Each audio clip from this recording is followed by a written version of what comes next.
এক পামে কাজ হয়ে গেছে। এই বাঙালিরে তো বাংলাদেশের যুবকরা পামের যুবক, এখন পা তুললি গাতে গন্ধ বের হয় না। এই যে কথা যখন হয় কি না, শাশুড়ি চিন্তা করছে জামাই মানুষ পা তুলছে গাতে গন্ধ বের হয়েছে, আতর যদি একটু দেওয়া যায় লাখে কানে নিলে গন্ধ দূর হওয়া যাবে। না না, আমি জানি যে আপনারা বলবেন নাকে কানে দাড়ি, আল্লাহর কসম করে বলতেছি আপনারা যে এই সমস্ত জায়গায় আতর লাগানোর কথা বলতেছে না, আল্লাহ রসুল ওই সমস্ত জায়গায় আতর লাগান নাই। রসুল বলেছে মানা হাব্বা সুন্নতি ফাকাদ হাব্বানি ওয়া মানা হাব্বানি কানা মারিফিল জান্নাহ। আল্লাহ রসুল বলেছে কেউ যদি আমার একটা সুন্নতকে কেউ যদি গিরিফ করে ধরে, আমি নবী কথা দিলাম আমার সাথে একই জান্নাতে অবস্থান করবে। সুবহানাল্লাহ তো করে কর। অন্য হাদিস শরীফের মধ্যে রসুল বলেছে রসুলের একটা সুন্নতকে যদি কেউ জিন্দা করে, মরা সুন্নতকে কেউ যদি জিন্দা করে, 100 গলা কাটা শহীদের সওয়াব আল্লাহ আমল নামায় লিখে দিবে। তাহলে আমরা কোন মুসলমান, আতর কোন জায়গায় লাগান লাগে তাও জানি না। বাবা ছিল মুসলমান, দাদা ছিল মুসলমান, ওয়ারিস সূত্রে আমরা মুসলমান হয়েছি। কিছু লোক মনে করে যে গরুর গোশত খাইতে পারলি মুসলমান, এখন আবার পোক্ত মুসলমান হয়েছি, গরুর খুর সহ খাই। এই যে কোরবানির ঈদ আসলে রাস্তা দিয়ে হাঁটা যায় না, বাড়ি বাড়ি ফাটাস ফাটাস আওয়াজ। আমি জিজ্ঞেস করলাম বাবা আওয়াজ কি? হুজুর খুর বাইরে সেরাচ্ছে খুর খাওয়ার জন্য। কম খা খা খুর খা, কিন্তু আতর লাগান লাগে রসুলের সুন্নত তরিকা কোন জায়গা তাও আমরা জানি না। রসুলের ভাত খাওয়ারও রসুলের সুন্নত তরিকা আছে না নাই? রাস্তা দিয়ে চলবেন সেই সুন্নত তরিকা আছে না নাই? এইগুলি মুসলমান জানে না। এটা খালি গরুর গোশত পালেই খাবলা খাবলা খাবে। কিসের সুদ আর ঘুষ? এক জামাই গেছে শ্বশুর বাড়ি, যা শাশুড়ি বলতেছে আব্বা, শ্বশুর বাড়ি যা ডাক দেয় আব্বা আম্মা, আব্বা যান আম্মা যান, নিয়মিত এরকম। মাক ডাকে এ মা, আব্বাক ডাকে ও আব্বা। আর শ্বশুর বাড়ি যা কি আদর দেখায়, আব্বা যান আম্মা যান। আসলে কি যান? কথা কয় না পাবলিক, কি কেন আসলে কি যান? যেই জায়গা যান সেই জায়গা নাই প্রাণ, আর যেই জায়গা নাই প্রাণ সেই জায়গা রাখে যান। আল্লাহ আপনার মা বাবার পায়ে হাত থেকে যদি কেউ যদি চুমা যায়, কিসমত পরিবর্তন করে দেয় আল্লাহ। সুবহানাল্লাহ একটা জোরে কর। না না, একটা দিনে তো দেখলাম না যে মা বাবার পায়ে হাত থেকে চুমা খাইলে। এই তরিকা তো আমাদের ভিতরে নাই। শ্বশুর বাড়ি গেলে খালি খামছা খামছি করে। নেকি আসে কোথায় আর নেকি খোঁজে কোথায়, নেকি রয়েছে কোথায় আর নেকি তালাশ করে কোথায়? এই তো বাঙালির অবস্থা। তখন জামাই শ্বশুর বাড়ি গেছে, আব্বা আম্মা জি আব্বা, শাশুড়ি যে পাম দিছে জি আব্বা। তো বলতেছে বাবা দেশে পাট কামলাও পাওয়া যাচ্ছে না, পরে তো পাওয়া যাচ্ছে না, তোমার শ্বশুরের অসুখ, পুকুরের পাট বোঝেন তো ভাই?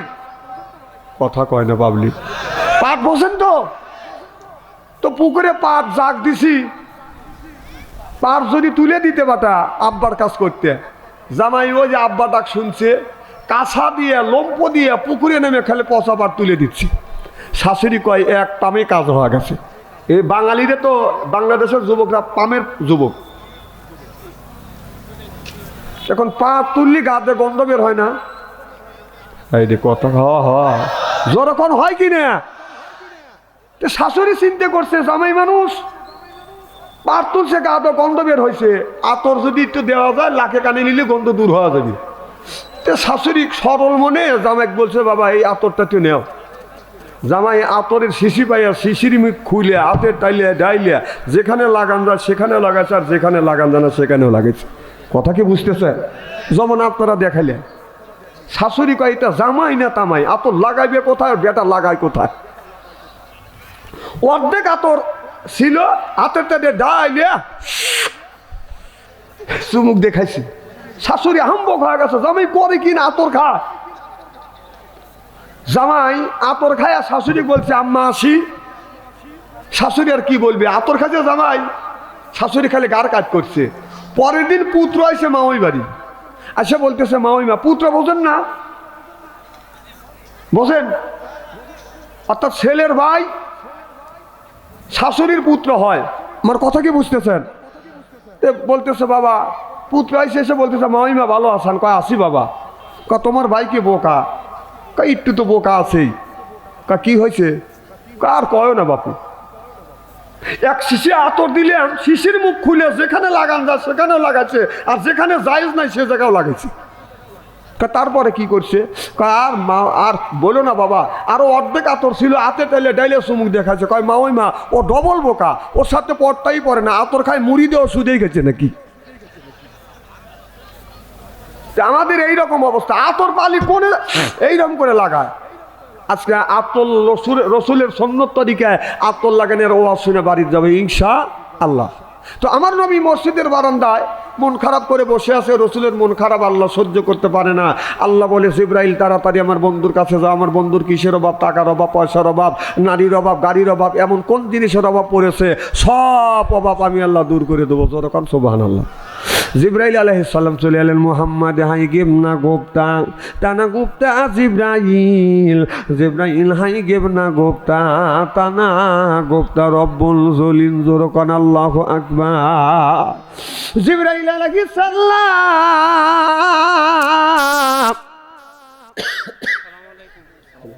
ভালো আছে?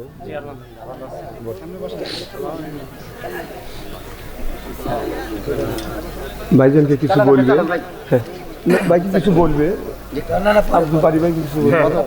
বলবে না কখন? ওরা কাজের, না না এখনই দেন, কাজের লোক। না না এখন একটু বলার পরে, শোনেন, বলার পরে আমি একটা না ওয়াজ করে দিই, আমার পরে আর একজন এসে বলি।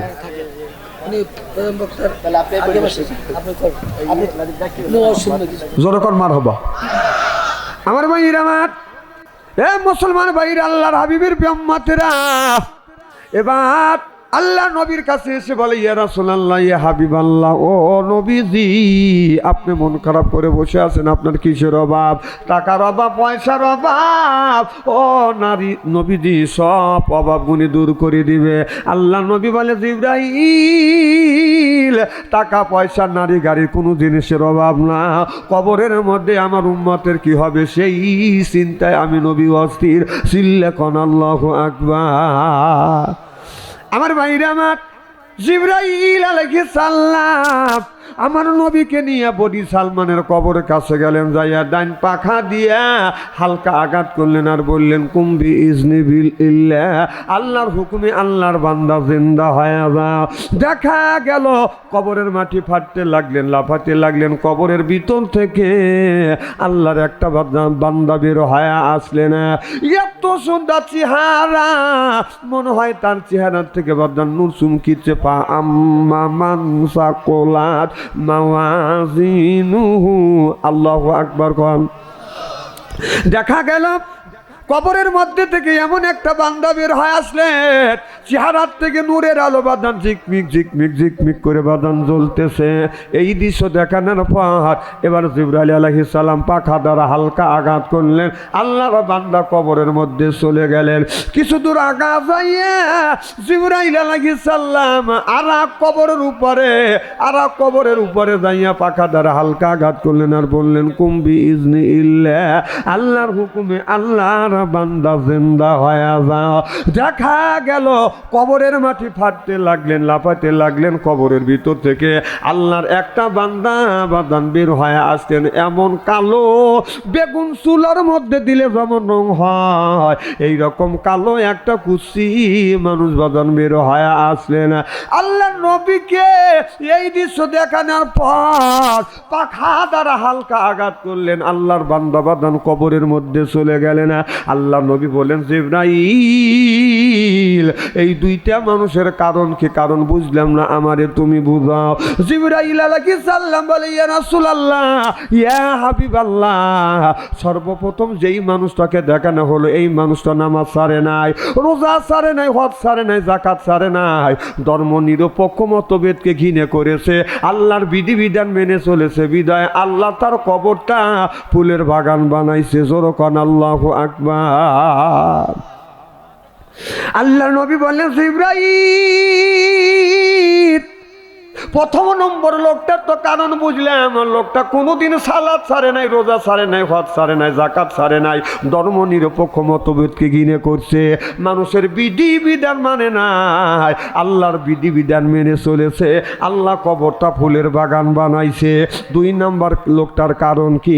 এবার জিবরাইল আলাইহিস সালাম বলে, ইয়া রাসূলুল্লাহ, দুই নাম্বার যেই লোকটাকে দেখানো হলো, এই লোকটা জীবনে কোনোদিন নামাজ পড়ে নাই, রোজা রাখে নাই, হজ করে নাই, জাকাত দেয় নাই, আল্লাহর বিধি বিধান মানে নাই, ধর্ম নিরপেক্ষ মতভেদকে গিরিফ করে ধরছে বিদায় আল্লাহ কবরের মধ্যে আগুন জ্বলা দিয়েছে।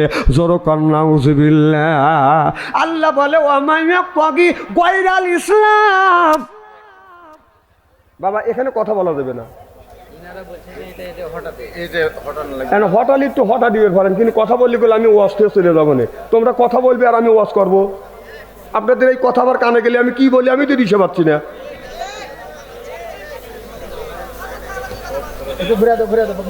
একটু গুঁড়ো দাও, একটু গুঁড়ো দাও বাপ, এখানে তো মানে এদের কানে লাগাই স্বাভাবিক, এনে তো থাকতে পারবে না, একটু গুঁড়োই ফেললে দাও বাপ, বাপ বাস বাস ওইছে ওইছে থাক, এখন হবে না ইনশাল্লাহ। মার হবার একটু জোরে কন না, আওয়াজ তো ঠিকই হচ্ছে, তোমার সমস্যা নেই। কি জানে বলতেছিলাম, আজকে ওয়াজ বাড়ি পর্যন্ত যাবে তো, মার হবার একটু জোরে কন, আল্লাহু আকবার কন। আল্লাহ বলে,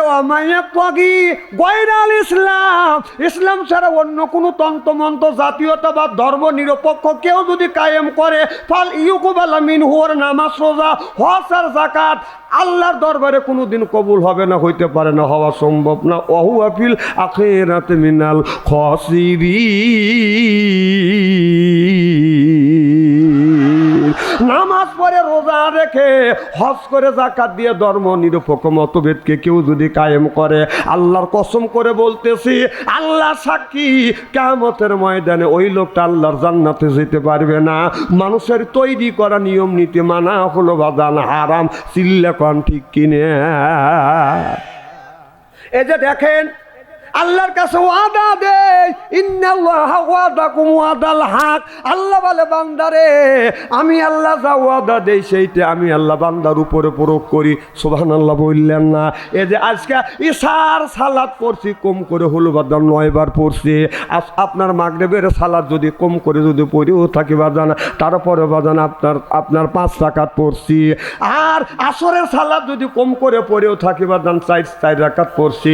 জোহরের সালাত যদি কম করে পড়ি বাজান, এরপরে পড়েছি বাজান আমরা পড়েছি আপনার 10 রাকাত। তাহলে ফজরের সালাত পড়ছি 4 রাকাত, আপনার ফজরের সময় আমরা 4 বার করে সূরা ফাতিহা পড়েছি।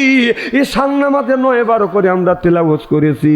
কি তেলাওয়াত করেছি? সিরাতাল মুস্তাকিম, সিরাতাল লাযিনা আনআমতা আলাইহিম।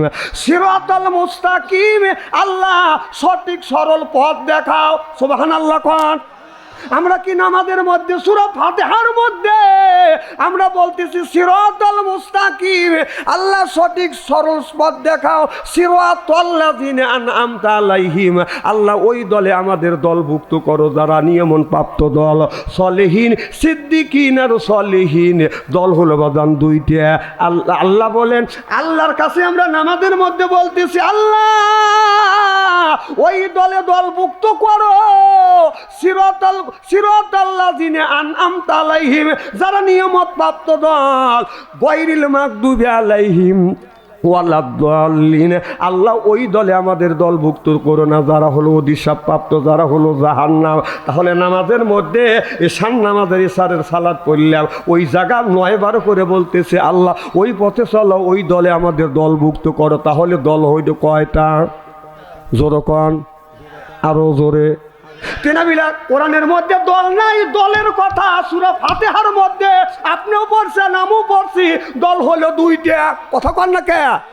দলের কথা বললেই তোমাদের মাথায় যে আগুন পড়ে, যে কোরআনের মধ্যে দল নাই, সূরা ফাতিহার মধ্যে দলের কথা বলছে।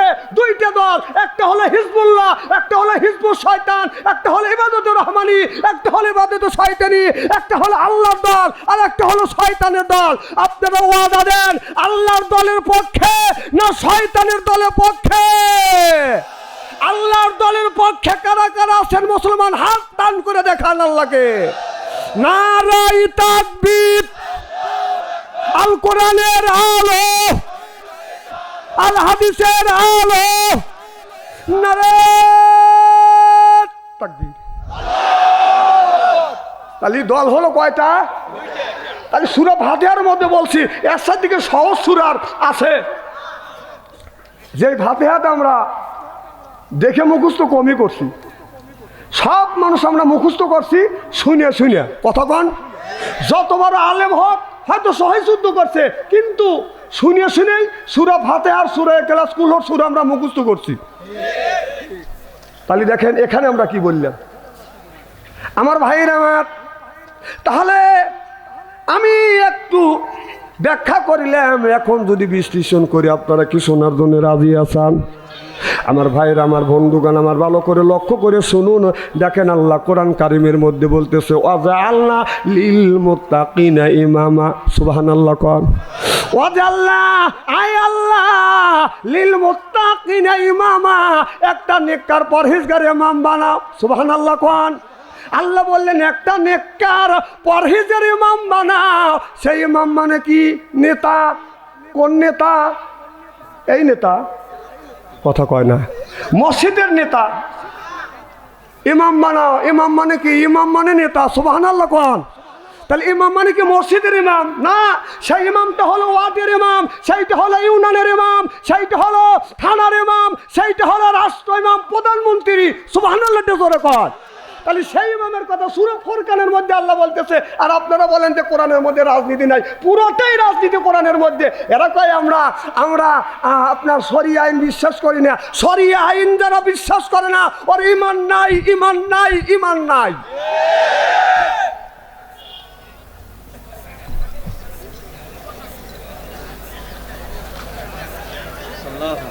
এ বাবা লড়াচড়া করেন না, ওরা করবেই। আর ওদের জন্য আজকে আপনারা আমাকে পাইছেন। ওরা ইচ্ছা করলে মমতাজের গান তুলে তুলে রেকর্ড করে করে ছাড়িয়ে দিত, কিন্তু ওরা ভালো ভালো কাজ করতেছে। ওরা হলো আমাদের জাতির বিবেক। মারহাবাট্য সরকন, ওদের জন্য দোয়া করা উচিত। আজকে ওদের মূল্যায়ন নাই। আজকে ওরা আসছে, কমিটির উচিত ছিল ওদেরকে গরুর গোস্ত দিয়ে খাওয়ায় না। ওরা দোয়া করতেছে এই হুজুরি চাই না। কাজ ওরা কি ভালো করতেছে না খারাপ করতেছে? মারহাবাট্য সরকন।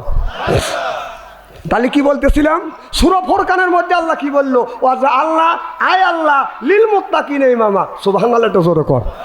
আর 17টা বছর ধরে আমরা ইমাম বানাইতে পারি নাই। 17টা বছর ধরে ইমাম বানাইতে পারি নেই। সেই ইমামটা বানাইতে পারি নেই। সেই ইমাম হলো ওয়ার্ডের ইমাম, সেইটা হলো মেম্বার, ইউনিয়নের ইমাম, সেইটা হলো চেয়ারম্যান, এরপরে থানার ইমাম, সেইটা হলো এমপি, রাষ্ট্র ইমাম, সেইটা হলো প্রধানমন্ত্রী। ওয়াজআলনা লিল মুত্তাকিনা ইমামা। সিল্লাকান সুবহানাল্লাহ। তাহলে 16টা বছর সেই ইমাম বানাতে দাও নাই, দিনের ভোট রাখতে পারছে। আবার কি সিস্টেম করছিল? ভোটও মারবে দিয়ে নাই। সেটা করছে কি? হাতে পাইতি পাতিবি হৃদয়ে করে চলাচল, বাঙালির কপাল ভালো আইলো রে এবিএন কল।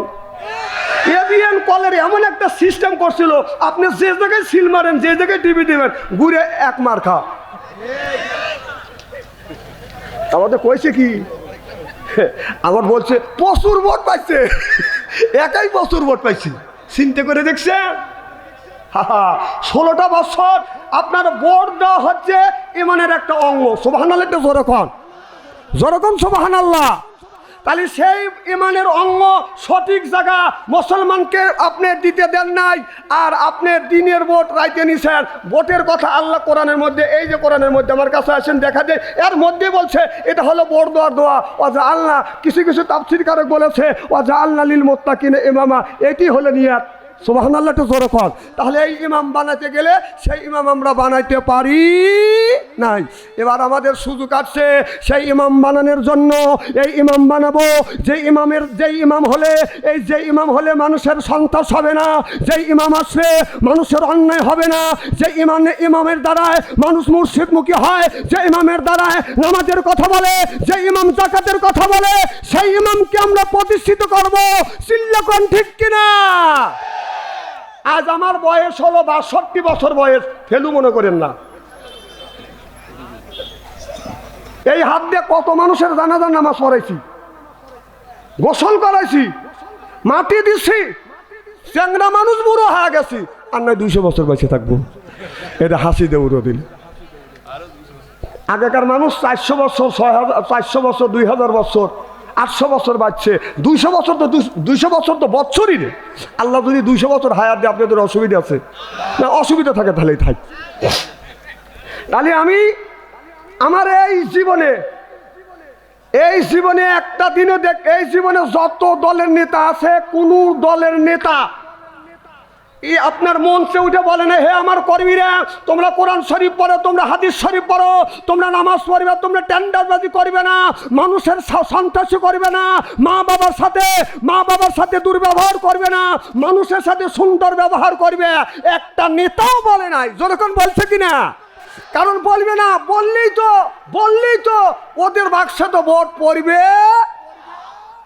এটা বললেই হুজুরে রাজনীতি করে। আমরা কি রাজনীতি করবেন লেগাইছি? আমি জীবনে আপনাদের এই বাগমারা থানা মহিলা মার্কা প্রার্থী তো আমি দাঁড়াবো না। আমি কোরআনের কথা বর্তমান প্রেক্ষাপট মিলে আপনাদের বোঝানোর চেষ্টা করছি ইনশাআল্লাহ। তাহলে কারণ একটা নেতাকেও দেখি নেই, বাবা নামাজ পড়ো, বাবা রোজা রেখো, বাবা টেন্ডারবাজি করো না, সন্ত্রাসী করো না। আর বাংলাদেশের মানুষ আর সন্ত্রাসী দেখতে চায় না। আগামীতে সেই দলই ক্ষমতা আসবে যারা টেন্ডারবাজি করবে না, যারা সন্ত্রাসী করবে না, যারা চাঁদাবাজি করবে না, তাদের পক্ষে থাকার জন্য কারা কারা রাজি? 2 হাত টান করে আল্লাহকে দেখান।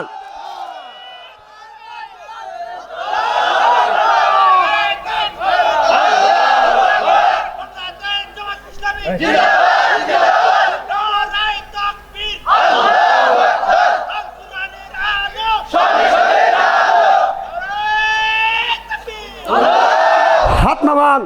শোনে, সে যে দলের লোক হোক, এমন ব্যক্তিকে নেতা বানাবো, সেই নেতা যেন 5 ওয়াক্ত নামাজ পড়ে, সেই নেতা যদি সন্ত্রাসী না করে, সেই নেতার কর্মীরাও যেন নামাজ পড়ে, রোজা রাখে, আল্লাহর হুকুম যেন মেনে চলে। এমন নেতাকে যদি নেতা বানিয়ে মরতে পারি, ওই নেতা কিয়ামতের ময়দানে আল্লাহর আদালতে দাঁড়াবে। কোন নেতা আপনাকে সাবাত করে নিতে পারবে না। আপনি যদি এমন নেতাকে নির্বাচিত করবেন, যেই নেতা অন্যায় করবে না, টেন্ডারবাজি করবে না, চাঁদাবাজি করবে না, তাকে যদি আপনি নেতা বানাইতে পারেন, তাহলে বাঁচবেন। আর আমি চাঁদাবাজি করি, সন্ত্রাসী করি, দুর্নীতি করি, আমাকে যদি আপনি ভোট দেন, তাহলে আমি সংসদে যায় যত অন্যায় করব, সব অন্যায়ের ভাগ আপনি পাবেন। মরেও যদি যান, তারপরে ওই যে সমর্থ করে গেছেন, মরেও যদি যান, আপনার কবরের মধ্যে আপনি ভ্যাকসিনেটর ঢুকে পড়বে। বিশ্বাস যদি না হয় মরিয়ে দেখেন। আমরা কথা বলি আপনাদের বাঁচানোর জন্য আসছি, আপনাদের আল্লাহ রাসূলের রাস্তা দেখানোর জন্য আসছি। মারহাবা, একটা জোরে কর। আমার ভাইরা, আমার মুসলমান ভাইরা, আল্লাহর হাবিবের উম্মতেরা বাদান ভালো করে লক্ষ্য করে শুনুন, আমরা নিয়ত বাদান শুনতে হবে। আল্লাহর নবী অমনি বাদান চোখের পানি বাদান ফেলে কাঁদতে লাগলেন। আল্লাহর নবী যখন কাঁদতে লাগলেন, আল্লাহ বলে, জিবরাইল তাড়াতাড়ি যা, আমার বন্ধুর কাছে যাও, বন্ধুকে বলো, বন্ধুর উম্মত যদি সালাত কায়েম করে, আমি আল্লাহ কবরটা ফুলের বাগান বানাবো। সুবহানাল্লাহ। হাদিস শরীফের মধ্যে দেখলাম, যারা 5 ওয়াক্ত সালাত কায়েম করবে, ওর কবরের মধ্যে বাজান যারা